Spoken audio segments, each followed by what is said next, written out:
Halo, bertemu lagi dengan penulis dan buku di Golagong TV tentang literasi. Semua ada di sini.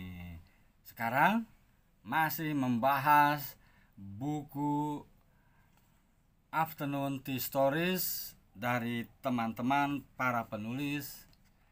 Nulis aja dulu. Buku ini lahir dari event 30 hari menulis yang diselenggarakan oleh Nulis Aja Dulu di Facebook. Penulis dan buku. Ayo para penulis pemula, penulis muda berkumpul di sini. Buku cerpenmu atau novelmu akan saya bedah di sini di Golagong TV. Tentang literasi semua ada di sini.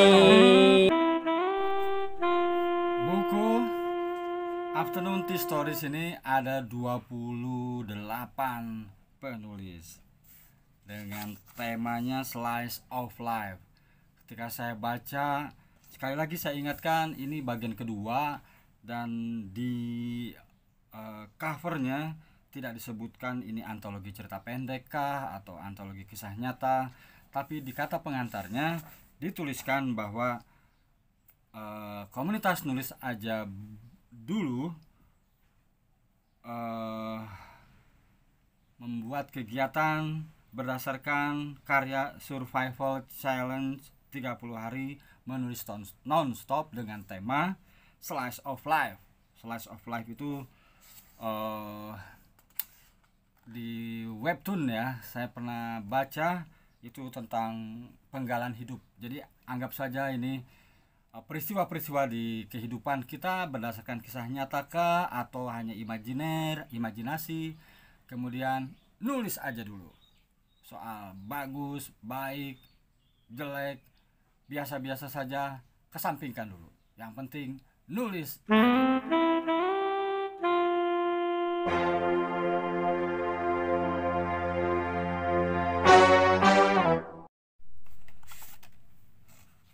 Cerita teladan yang keliru ditulis oleh Yekti Sulistiorini. Di buku ini ada di halaman 68 dan selesai di halaman 75. Jadi sekitar 7 halaman. Enough lah. Good enough. Cukup. Pas. Jadi cerita pendek itu ada 3 fiction, flash fiction sering disebut cerita mini. Itu bisa dikatakan 200 kata, kalau bisa 2-3 paragraf ya. Ada yang lebih sadis itu Ernest Hemingway, itu hanya 1 kalimat. Kalau nggak salah kalimatnya adalah aku jual kereta dorong bayi ini. Kalau nggak salah itu, lupa saya. Nanti saya akan coba cari lagi ya. Nanti saya kutip di sini nih. Nih. Dan cerita pendek serta cerita pendek yang panjang. Di buku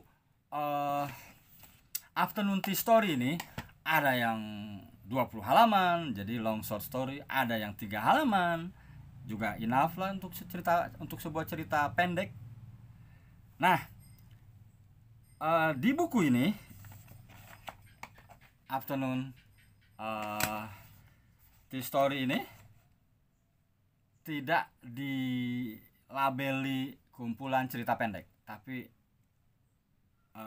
komunitas Nulis Aja Dulu justru menyodorkan tema Slice of Life atau penggalan hidup. Jadi semua orang bebas menulis apa saja. Nah, di cerita ini teladan yang keliru, saya akan mengupas dengan unsur-unsur intrinsik dalam sebuah cerita pendek, karena teknik menulis ini mengarah ke sana.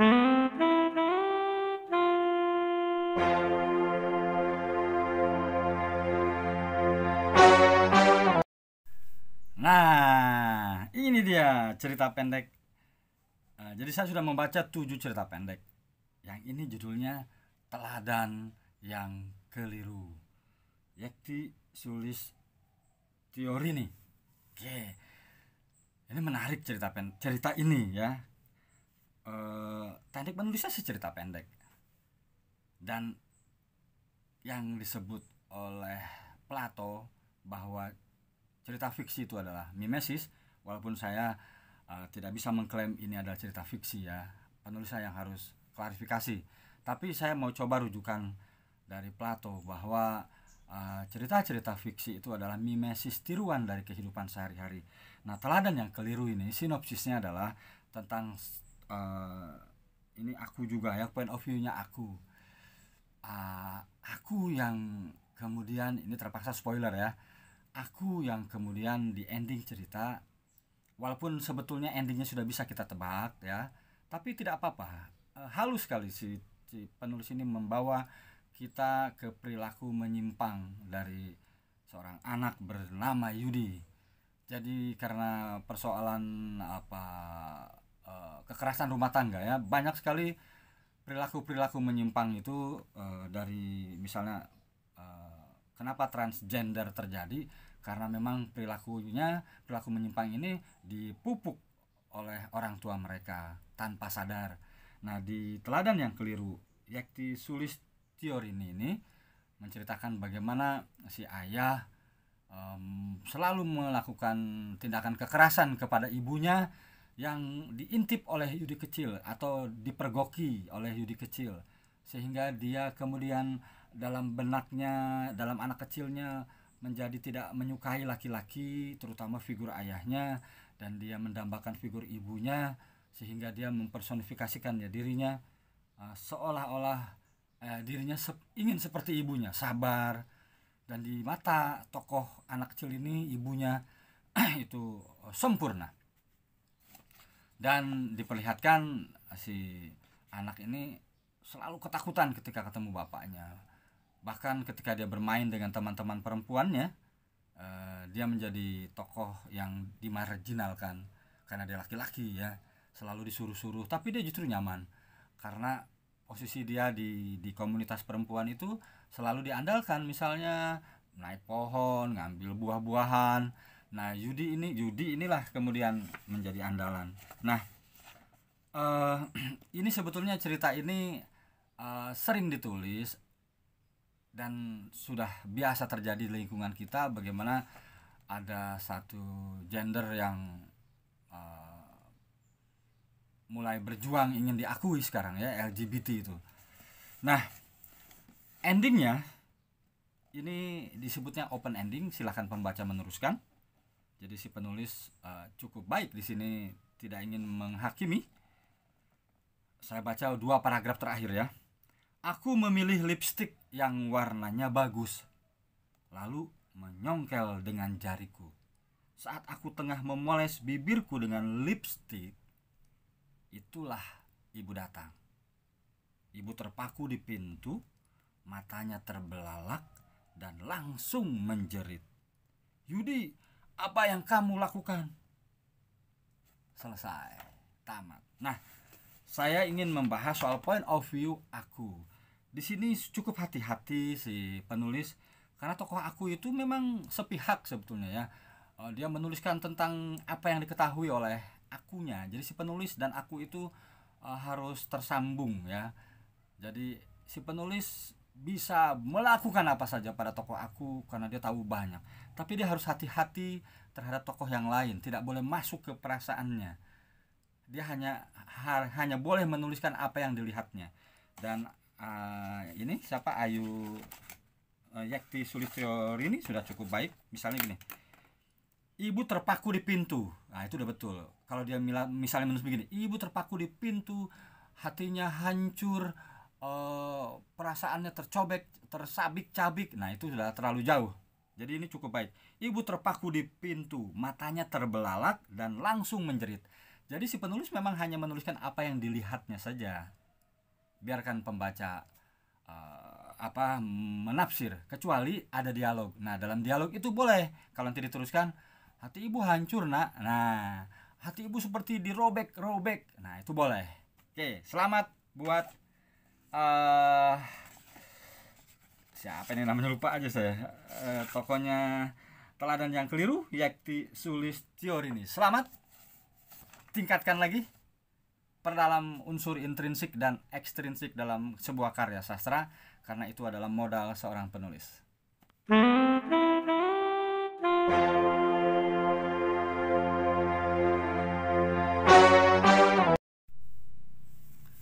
Nah, sekarang saya mau bahas dari segi judul, teladan yang keliru. Memang banyak yang menganjurkan sebaiknya judul itu jangan terlalu panjang. Walaupun ada cerita-cerita pendek yang judulnya panjang, bahkan novel pun ada yang panjang. Kalau saya cenderung mengamini jangan lewat dari 4 kata. Jadi teladan yang keliru. Nah, judul ini masih bisa dari versi saya ya, masih bisa saya terima teladan tapi keliru gitu ya.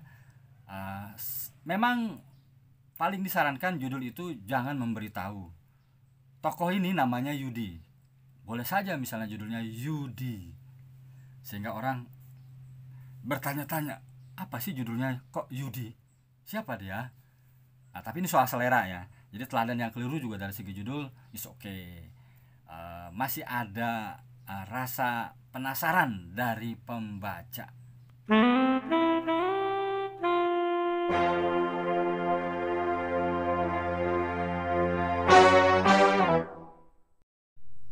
Nah, tadi saya sudah membahas soal point of view, endingnya juga sudah saya bahas. Kemudian message-nya nih, amanat dari cerita teladan yang keliru. Jadi saya akan mengulang lagi. Jadi sinopsisnya adalah seorang anak kecil.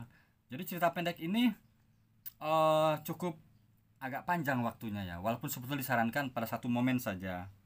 Tapi ini masih bisa diterima lah.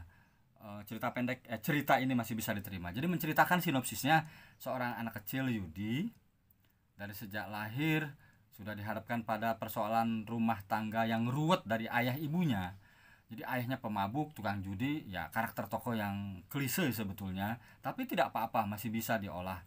Nah, dengan point of view aku, jadi pembaca disodorkan cara pandang dari si tokoh aku. Nah, dalam alur ceritanya ini alur maju dan cukup baik. Karakter tokoh akunya yang bernama Yudi anak kecil tadi cukup baik. Jadi kita disodorkan cara pandang si tokoh aku. Jadi misalnya nih ya, jadi si aku ini menjadi artikulator perwakilan dari para pembaca. Diawali paragraf pertamanya, teriakan bapak masih terdengar menggelegar dari ruang tamu. Nah, jadi si anak kecilnya mendengar. Mulut dan giginya yang menguning dimakan nikotin masih menyisakan bau alkohol serta mata yang merah akibat begadang. Ia baru saja pulang tapi sudah memaki-maki ibu dengan sumpah serapah. Nah, jadi si tokoh aku nih lewat penulis tentu memainkan satu tafsiran, walaupun sebetulnya si tokoh aku ini tidak ada di depan si ayahnya. Jadi karena ini sudah berulang-ulang terjadi, sehingga tokoh aku langsung memutuskan bahwa mulut dan giginya yang menguning dimakan nikotin masih menyisakan bau alkohol serta mata yang merah akibat begadang. Nah, itu sebetulnya akan lebih baik kalau si tokoh aku ada di depannya, sehingga dia mendengar langsung, bukan dia mengintip. Ini kalau saya ini kesannya dia mengintip, menguping ya. Nah, tapi karena ini berulang-ulang, si tokoh anak kecil itu sudah menduga bahwa bapaknya bau alkohol, mulutnya, matanya merah karena sudah terbiasa dia melihat ya. Nah, kemudian ada dialog, makanan apa? Makanan apa ini? Kok rasanya enggak karuan? Tanda seru. Masak yang benar. Masak yang benar saja. Oke, saya ulangi lagi ya. Makanan apa ini? Kok rasanya enggak karuan? Masak yang benar saja enggak becus kamu, cacinya sambil menyemburkan makanan lalu membanting piring hingga berkeping. Nah, ini sih mungkin editor nih harus perlu membaca lagi soal tanda baca, karena apa yang diucapkan itu punya simbol-simbol bahasanya atau tanda bacanya, sehingga ketika dibacakan enak, dimana harus berhenti, jeda sebentar, koma di mana, titik di mana, tanda seru atau tanda tanya di mana. Oke ya. Nah, jadi si tokoh akunya melihat ibu hanya menunduk diam bersabar, tak menanggapi. Nah, di sini dijelaskan oleh tokoh aku, ia sudah terbiasa. Jika ibu menjawab, bapak akan semakin berkobar amarahnya. Nah, itu.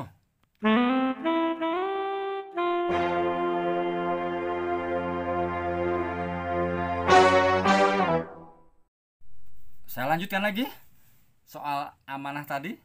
Jadi amanahnya adalah bagaimana orang tua kalau berantem, berkelahi, jangan di depan si anak. Dan kalau bisa ayah harus dekat dengan anak laki-laki supaya si anak tidak mengidentifikasikan dirinya dengan ibunya yang tentu jenis kelaminnya berbeda. Nah, banyak penyakit tanda kutip ya. Misalnya tadi tiba-tiba jadi transgender, jadi berubah laki-laki ke perempuan. Tapi ada juga kehilangan sosok ayah bukan karena ayahnya negatif, tapi misal kecelakaan dan sebagainya ya, sehingga dia mengidolakan ibunya yang begitu setia mengurusi dirinya, tidak menikah lagi, sehingga figur ayah ada di imajinasinya. Kemudian si laki-laki itu setiap mencari perempuan seperti ibunya yang lebih tua, sehingga disebut Oedipus Complex. Nah, kalau di teladan yang keliru, justru si anaknya menjadi sosok ibunya. Jadi amanatnya di sini, hati-hati mengurus anak. Anak itu amanah, jangan sampai tersesat. Jangan sampai yang laki-laki jadi perempuan, yang perempuan jadi laki-laki, sehingga LGBT menjadi subur.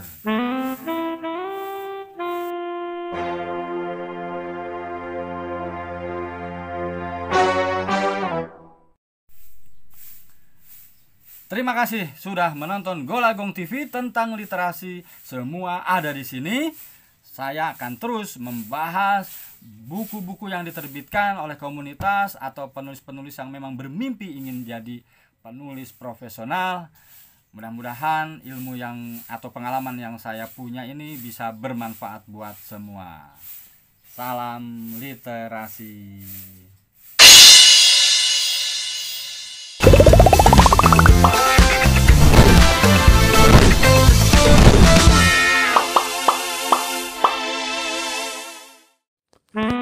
Penulis dan buku.